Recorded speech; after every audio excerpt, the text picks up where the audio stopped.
I'm Tom Metzger, host of Race and Reason. Race and Reason is a show dedicated to free speech, a small island of free speech in a sea of controlled and managed news. And now we go to David Wiley, my co-host, who will introduce our first guest. Well, thank you, Tom. To my left is Ben Klassen, founder of the Church of the Creator and author of several books on the subject of race and religion. Welcome to the show, Ben. Well, thank you, gentlemen. It's a pleasure to be here. Fine. Mr. Klassen, what and where is the Church of the Creator? Well, those are two questions, and I'll answer them separately. First of all, what is the Church of the Creator? It is a dynamic, new religious movement constructed basically for the survival, expansion, and advancement of the white race, and the white race exclusively. We are located in the Blue Ridge Mountains of North Carolina, on the western part of North Carolina, which we call our World Center. We're going to develop that into a large base, we hope. We're already building a second building there, a school for gifted boys, which we hope will provide the leadership in the future for the Church of the Creator and the white racial movement. What is this picture that I have here? That is the center and main church building. That's where we have our library. That's where we put our paper together, which is called Racial Loyalty. That's where we have our meetings and also our books and so on.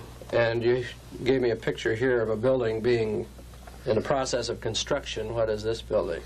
That is the future school for gifted boys. We were going to also have that as a summer camp and a school whereby we will train leadership for the upcoming young generation, orient them in the racial idea and show them how they can become productive and become leaders for our movement. Do you have ministers like other churches and congregations in different parts of the country?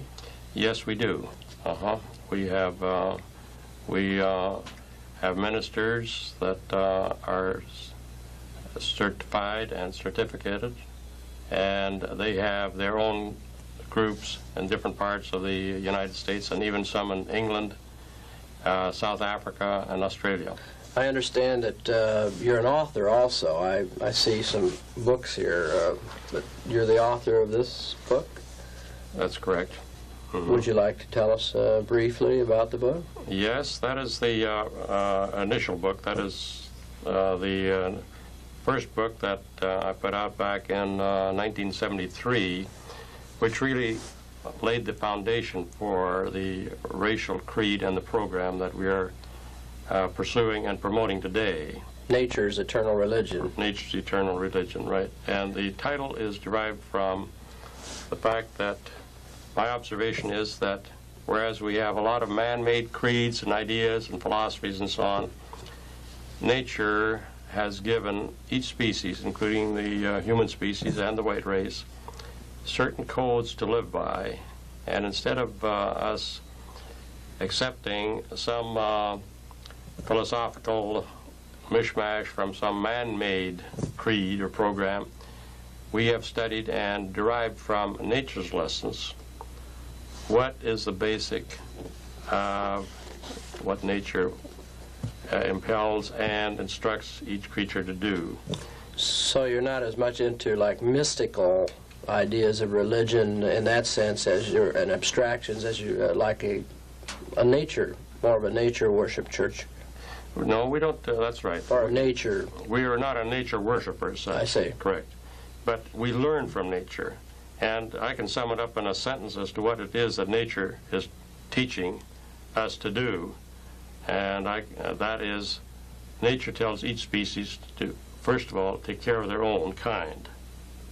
Take care of their survival, own. You're saying survival? Survival of the species. And perpetuating the species. Nature tells each species to take care of their own, propagate their own, expand their own kind. Now here's the next book you wrote, I'm holding up here, White Man's Bible. That's quite a mouthful. I bet that'll upset some people. Well, yes, it does. You're course. somewhat controversial, aren't you? Yes, I am. And, Do people call you a racist as a result of... well, they've called me a lot of names, and racist is one of the more milder ones. I mean, that sounds pretty racist. What would you tell us about this book? That further expands the initial basis of nature's eternal religion, and it introduces a third dimension that is not even mentioned in nature's eternal religion, and that is the salubrious living part of it. Oh, that's the last book. Well, that's the You last book, authored which this. it was introduced, the idea of that was introduced in the white man's Bible, and then it was spelled out further in Salubrious Living, which is the third book. Now, And if I understand correctly, this has to do with proper diet and so forth to let me just maintain yourself. point out 14 cardinal points that we go by. It's not basically so much diet alone. We have in our foreword here, we have 14 basic points that we go by, which diet is one of the important ones. But we also go into sunshine, rest and relaxation,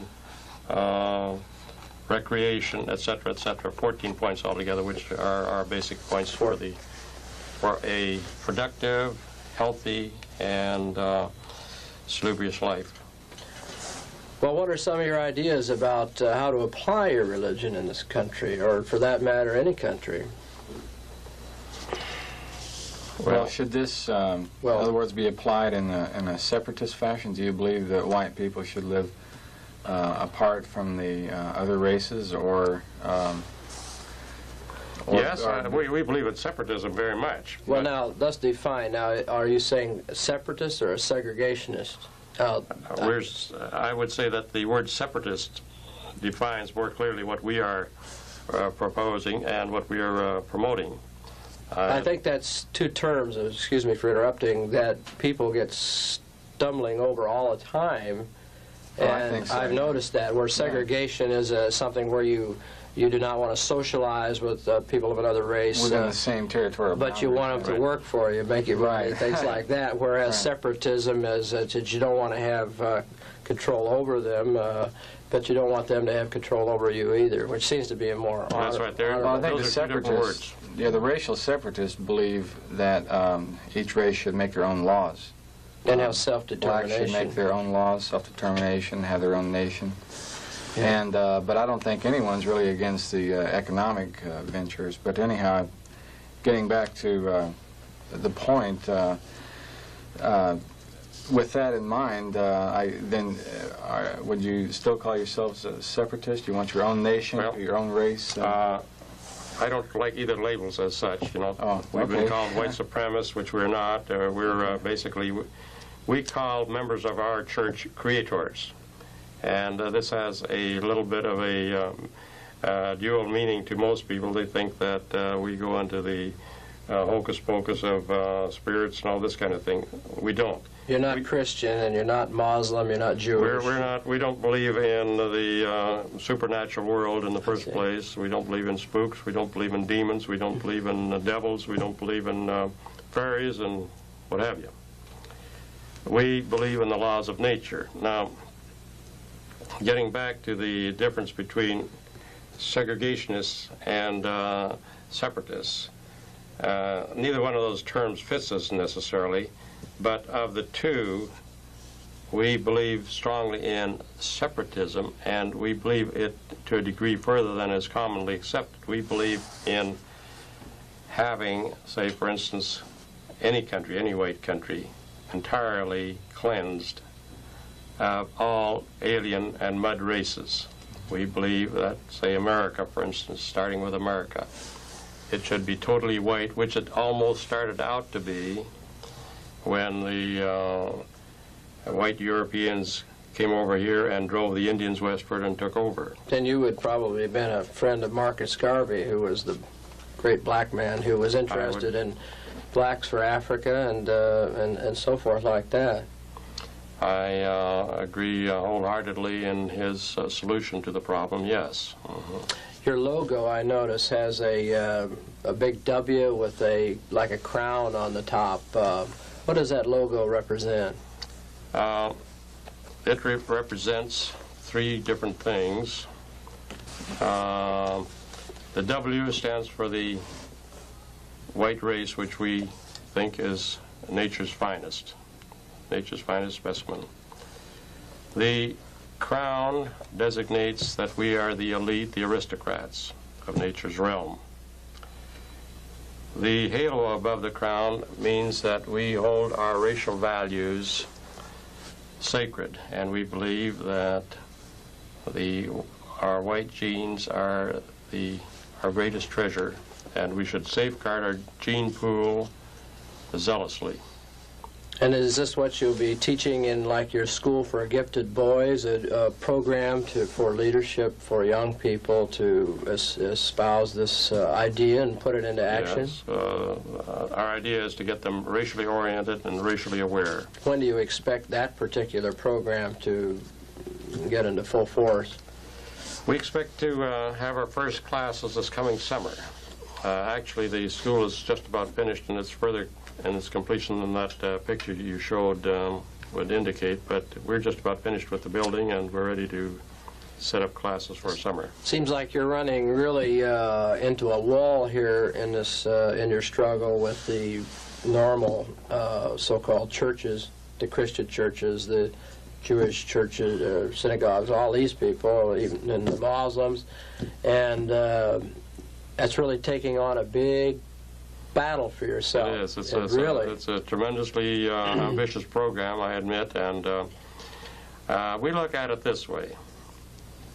The white race, although it is nature's finest, it's the most intelligent species, it's the most creative species, it's the most productive species, the most cultured, and all the other fine attributes that we hold dear. But in two areas, the white race has been criminally negligent. And that is in realizing its racial values, and the other area is in the religion that it has adopted over the last 2,000 years, namely Christianity. We take a very dim view of Christianity. We say that Christianity is an alien religion that was foisted on us by our enemies, the Jews. And they did it for the purpose of softening us up so that they could enslave and exploit us all the easier. And we say that it is time that the white race had a religion of its own. What about your description of the white race? Many times the person who's racially oriented would be challenged, what's the white race? What is the white race to you? Well, that is a rather a loose term, but we find that it is the best term. There have been all other kinds of definitions. There is the Aryan definition. We don't think that is a good definition. Mm-hmm. There is the Indo-European definition, and so on. There are about 10 different classifications. We chose the term, the white race, or the white man's Bible, and so on, deliberately because we think it is the most inclusive and the most easily recognized and the most descriptive.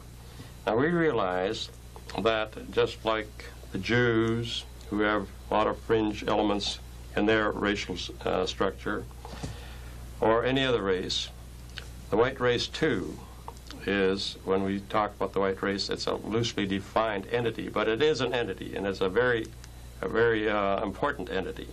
Well, would you say like Europe, mostly white, like European background people as of years ago that would have immigrated here? Is that basically, you're talking, in other words, all of the European whites and into Russia and wherever there's whites, Caucasian people, this would be your term as a white. Well, see, Caucasian is another term, but what does it mean? I think it means that Ho Chi Minh and Idi Amin would not be white. Hey, I think that's what he's saying. I think you're right. True. But I think the term white race is more or less self-explanatory, although it is not a very specific. I understand. There are members of the even nations that we would include in the white race that we're not necessarily proud of. Yeah. And let me say this. that whereas we don't want to quibble about whether, you know, the Nordic is better than the Southern Europeans or so on, we don't want to get into that. When we want to formulate a program for the white race and unite them into one big racial army, we want to include them all at this stage. Is this a democratic coming together? Is this monolithic? Is it authoritarian? I mean, what would you term something like that?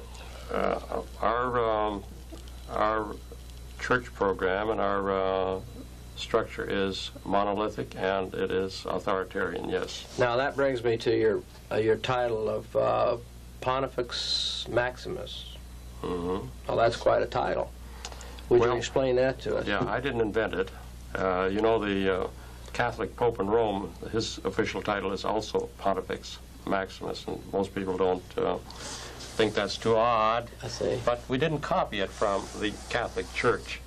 We actually took that back to the ancient Roman times, before there was ever a Christian church. And the head of the Roman state religions was called the Pontifex Maximus. And we associate ourselves with that term. Now, the Catholic Church later copied that. But we, as I say, identify with the Romans, not with the Catholic Church. You also espouse a more common usage of Latin. I think I saw that in reading your book. Yes, we do. That's right. And we have a good reason for that. If we look at the all the wars and dissensions and splits and fragmentations that the white race has had over the last several thousand years, we find there are several factors. One is religion is a very effective divider. Another one is nationalism. Another one is language. Language is also a divider. Now, wouldn't it be much nicer if the white race could solidify and unify on one language? We could go to Europe, we could go to Norway or Sweden or Italy or France, and we could all converse with each other. Now, the Jews have done something like that. They have Yiddish. Whether they live in Russia or they live in Germany or they live in the United States, if they get together, they can talk Yiddish to each other, which is sort of a bastardized language at best. It's really taken from the German. But we want to go back to our finest language that the white race has ever produced, and that is Latin. It has a history behind it. It is one of the best organized languages in the history of the white race. And if we could, we want to promote the study of Latin again. If you've tuned in late, this is Race and Reason. And if you'd like to communicate with us, we will run the addresses at the end of the show. And we welcome your letters. And if you'd like to be on the show, please write us and let us know about that, Dave. Well, I was wondering if this is a different religion from, Christianity or Judaism. I guess you wouldn't have something like circumcision. I mean, that ought to make all the little boys happy. Is that true? You don't have circumcision? We certainly don't. We think that's one of the most abominable things that the Jews have ever foisted on the world and on the white race. How did that come about? I mean, not everyone's circumcised, and I won't say whether I am or not. Oh, come on, Dave. Well, it's television, Tom. Okay. And besides, I guess that's personal with most people. However, I would say that I would bet anybody $5 that most white males are circumcised. You know how that came about? Through the promotion of Jewish doctors.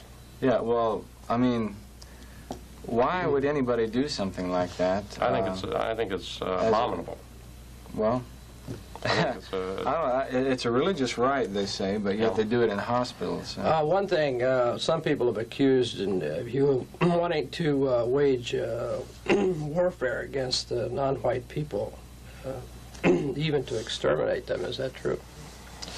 Our program is the survival, expansion, and advancement of the white race, and we're going to focus on the expansion at this point. It is our program that the white race expand by natural means and inhabit all the good lands of the planet Earth, exclusively, finally. Now, on the other hand, we don't promote or entertain the idea of carrying on any warfare or violence as such against the other races. We want to do this in the natural, expansionist way, just the same way as the blacks are today, actually expanding and crowding out the whites by sheer multiplication. We want to take over. We want the white race not to control the world. We want it to inhabit the whole world. And we want it to come about by natural means, by natural expansion. And the main idea in this is that we quit subsidizing all the mud races, all the freeloaders, all the scum of the world, which the white race is now doing. We're feeding all the world. And as a result, they're multiplying like a bunch of rabbits or a bunch of rats, as they never have before in history, for this reason that we are subsidizing and feeding them. You mean that the white race is subsidizing the white race is population explosion of the exactly. The other race? We're responsible for that because we're subsidizing and feeding the world, all the mud races, all the freeloaders of the world. Following on that, do you have a golden rule in your religion? We do. Our golden rule is that what is good for the white race is the highest virtue. What is bad for the white race is the ultimate sin. Period. Dave? Let me pursue. Actually, I was going to. I want to. Let me pursue this business about. We're not interested in the extermination of the other races as such, and we don't have any programs of carrying on violence or warfare. We have no duty or obligation, moral or otherwise, or by the Constitution. The Constitution doesn't say that we should ship billions of dollars to Israel, for instance, or that we should ship food to Africa or Abyssinia or any place else. There's nothing in either the moral code or in the Constitution or in the law that says I'm responsible for feeding the rest of the world and carrying on. What we want to do is get back to good common sense and logic, take care of our own, and we believe that the freeloaders and the parasites will just wither on the vine. Do you see a parallel between a country like, say, for instance, what's happening in Ethiopia with at least a number of people in camps that are starving or falling down on the plains as a result of a drought? As a result of natural disaster or as a result of our subsidization? Is that a result of, well, either one or the combination of, did we at one time subsidize Ethiopia and now we've withdrawn that subsidization? And that's why there's this famine, or did the Ethiopians all by themselves bring about the well, they had a 15-year drought, you know. They've had, well, yeah. They've That's had a drought, that's true. But the drought is a minor factor in this case. They've always had droughts. We've had droughts here in the United States. They've had droughts in Europe. They've had droughts in Africa. The thing that we're doing is we are actually expanding misery and disaster. Let me cite, for instance, India as an example. I remember when I was a kid, we had a missionary from my church, this is a Mennonite church, come back from India and tell us about all the starving, suffering Hindus out there. There were 300 million of them. Terrible, terrible, terrible. And that was 50 years ago. Today, we have something like 800 million starving Hindus, and the suffering is just as great, the suffering if not greater. People who are starving in larger numbers. So what have we really accomplished? We send 6 million tons of grain over there in one shipment. We send another shipment of food over there. All we're really doing is expanding misery. We're expanding these mud races that can't take care of themselves, can't feed themselves, and we're really courting disaster. What about your opinions on war? You know, war for our people. I mean, what about Nicaragua? What about Central America? What about, what do you think about what white people should be involved in? You think they should volunteer for the draft? I mean, that's a loaded question, right? Our paper, we put out a paper called Racial Loyalty. You want to see if we have a copy of it here? It's Racial Loyalty, and in one of the lead editorials, I have an article on phony warfare, phony war. And I say that there is no actual contest or hostility between the United States, for instance, and the communist Russia. It is a phony setup whereby they get an excuse to invade these different countries, to send the CIA in there to cause turmoil and revolution, killings, and then we can move in and take over. And when I say we, I don't really mean the white Americans. I mean the Jewish financial structure, which is what's... Or the financial structure in general. Aren't there other people involved in this besides Jews? There are, but the Jews dominate it overwhelmingly. How do you stand on the Jewish question? Are you opposed to the... well, you've already stated you're opposed to the Jewish philosophy, religion as such. Well, I'm opposed to a lot more than Jewish philosophy. I'm opposed to the Jews as a... I think they are a parasitical race that has put the white race in bondage.